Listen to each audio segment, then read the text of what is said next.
Sir చెప్పండి sir, operation Sindhu అనేది మీకు ఏ విధంగా అనిపిస్తుంది? ఉగ్రవాద చర్యకైతే ప్రతిదాడికి అయితే ఆపరేషన్ సింధు అనేది నిర్వహించారు కానీ నిన్న అర్ధరాత్రి పూట. సో ఇది మీకు ఏ విధంగా ఎలా అనిపించింది? నరేంద్ర మోడీ గారి ప్రభుత్వం ఏదైతే ఆపరేషన్ సింధు ద్వారా 22 ఏప్రిల్ నాడు జరిగినటువంటి పహల్గామ్ అటాక్లో మరణించినటువంటి కుటుంబాలని అక్కడ ఉన్నటువంటి టెర్రరిస్టులు కేవలం భర్తలనే చంపి మీ ప్రైమ్ మినిస్టర్ గారికి చెప్పండి అనే విధంగా ఏ విధంగానైతే ఒక ధర్మంని ఒక హిందుత్వాన్ని టార్గెట్ చేసుకొని హిందూ కుటుంబాలను హతమార్చి అలా మహిళలని సింధూరం లేకుండా చేసింది కాబట్టి వాళ్ళ సింధూరానికి ఒక గుర్తింపు ప్రతీకగా ఈరోజు నరేంద్ర మోడీ గారు ఆపరేషన్ సింధు అనే ఈ యొక్క ఆపరేషన్ని మొదలుపెట్టి నిన్న జరిగినటువంటి 9 ప్లేసెస్లలో పాకిస్తాన్లో ఏదైతే అటాక్ చేసిరో ఇది యావత్ భారతదేశం గర్వించదగ్గ విషయము. ఏదైతే ఉగ్రదాడిలో మరణించినటువంటి కుటుంబాలు ఉన్నాయో వాళ్ళ కుటుంబాలు కూడా ఈరోజు సంతోషం వ్యక్తం చేస్తున్నారు. నరేంద్ర మోడీ గారు మా పక్షాన ఏదైతే సంఘటన జరిగిందో ఆ సంఘటనకు ప్రతీకార చర్యగా చేసినటువంటి దాన్ని మేమందరం కూడా అభినందిస్తున్నామని కూడా చెప్పడం జరుగుతుంది. సార్ ఇంతకుముందు కూడా ఉగ్రవాద దాడి అనేది జరిగింది. సో వాళ్ళు ఫుడ్ క్రైసిస్లో ఉన్న పరిస్థితిలో మన ఇండియా అనేది వాళ్ళకి హెల్ప్ చేయడం అనేది జరిగింది. సో ఇలాంటి పరిస్థితుల్లో మున్ముందు ఇలాంటి హెల్ప్ చేయొచ్చా లేకపోతే చేయొద్దా సార్ పాకిస్తాన్ వాళ్ళకి?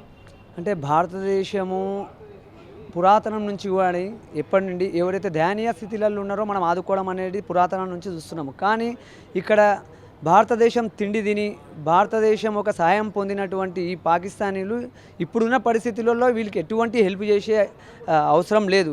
కాబట్టే కదా నరేంద్ర మోడీ గారు ఈరోజు ఇండో నదిని వాటర్ లేకుండా ఆపడము, ఇలాంటి వాళ్ళకు ఈ సర్జికల్ స్ట్రైక్ అనేది ఈ విధంగా చేస్తే వీళ్ళు ఇకనైనా ఇలాంటి దుశ్చర్యలకు పాల్పడకుండా ఉంటారనే ఉద్దేశంతో ఈరోజు సింధు నది నుంచి ప్రవహించే వాటర్ని ఆపి అక్కడ ఉన్నటువంటి పాకిస్తానీలకు ఈ తెలుగుకి ఆర్థిక పరిస్థితులలో వీళ్ళు ఏ విధంగా ఇంకా ఎదగలేకపోతారన్న ఉద్దేశంతోనే ఇలాంటి కార్యక్రమాన్ని చేపట్టారు. సో ఇలాంటి ఉగ్రవాది దాడి జరిగినప్పుడు మన ఇండియాకు సంబంధించిన త్రివిధ దళాధిపతులు ఎవరైతే ఉన్నారో ఎయిర్కి సంబంధించి ఆర్మీకి సంబంధించి ఇలాంటి సిచ్యువేషన్లో వీళ్ళు ఫాస్ట్గా అయితే రెస్పాండ్ అయితే అవుతున్నారు సార్. దీనికి సంబంధించి మీరు ఏం మాట్లాడతారు? మీరు అంటే మన వాయుసేన కావచ్చు, ఆర్మీ కావచ్చు, డిఫెన్స్ సిస్టమ్ కావచ్చు అన్నీ కూడా ఎప్పటి నుంచో అలర్ట్గా ఉన్నది. కానీ నరేంద్ర మోడీ గారి ఆదేశాల గురించే ఆ రోజు నుంచి ఈ రోజు వరకు కూడా వెయిట్ చేయడం జరిగింది. మనం ఉగ్రవాద స్థావరాలను కనిపెట్టడం కోసం ఇన్ని రోజులు కూడా వెయిట్ చేసినాము. మనం సామాన్య పౌరులను ఉద్దేశించి ఎక్కడ కూడా అటాకులు చేయలేము పాకిస్తాన్ పైన.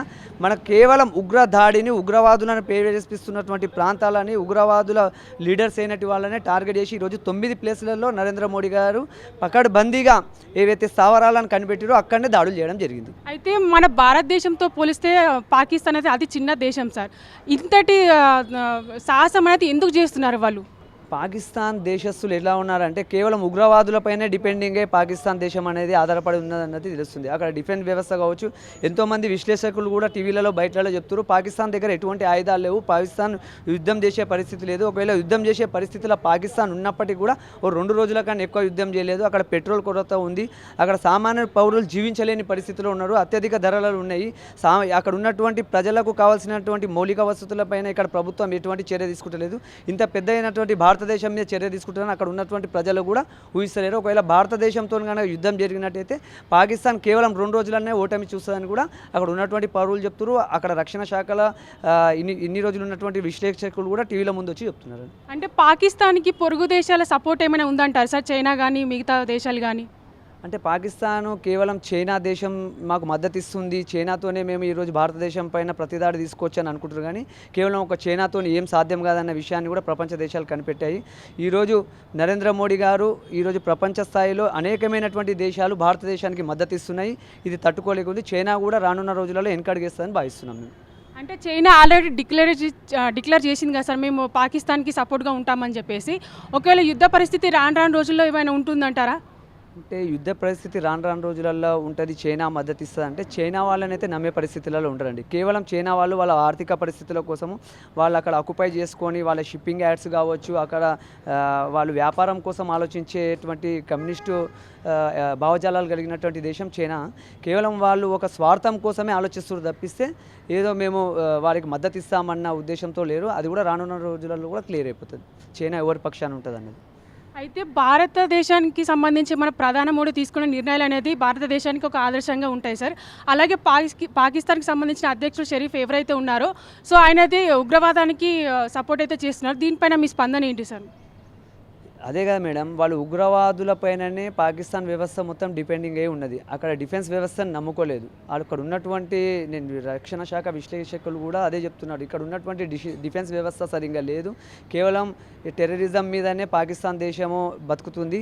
ఈ టెర్రరిజాన్ని అంతమొందించినప్పుడే పాకిస్తాన్లో కూడా మంచి ఫ్యూచర్ ఉంటుంది. ఇప్పుడు ఆ షరీఫ్కి కూడా అర్థమైపోయింది, మా దగ్గర ఏది లేదు, ఇప్పటివరకు కూడా మనం అటాక్ చేసినాం రాత్రి నుంచి ఇప్పటివరకు కూడా ఎటువంటి స్పందన లేదు. అది మా మీద దాడి జరిగిరని క్లారిటీగా ముందుకు వచ్చి కూడా చెప్తలేదు. ఇప్పటికి కూడా టీవీలలో చెప్తారు 100 మంది చనిపోయారు, 110 మంది చనిపోయారు అంటారు. కానీ వాళ్ళు మాత్రం ఏం చనిపోలేదు, 10 మంది 12 మంది అని దొంగ చప్పుడు ఉంచుకుంటా చనిపోయిన వాళ్ళు కూడా పౌరులే అనే విధంగా ఏదో కప్పిపుచ్చుకోవడానికి మళ్ళీ మేము రియల్గా ఇంతమంది చనిపోయారు, ఇంత అటాక్ జరిగిందంటే మళ్ళీ యుద్ధం చేయవలసి వస్తుంది. మా దగ్గర ఎటువంటి వెపన్స్ లేవు, యుద్ధానికి ఎందుకు పూనుకోవాలి, ఉట్టిగా డైలామాల పైననే మా దగ్గర బాంబులు ఉన్నాయి అవి ఉన్నాయని ఖాళీ ఏదో మనసులో భయంతో ముందు చెప్తాడు తప్పిస్తే ఆ షరీఫ్కి కూడా తెలుసు ఈ జరిగింది ఎంత పెద్ద ఘోరం అన్నది. కానీ ముందు వస్తానికి భయపడుతున్నారు.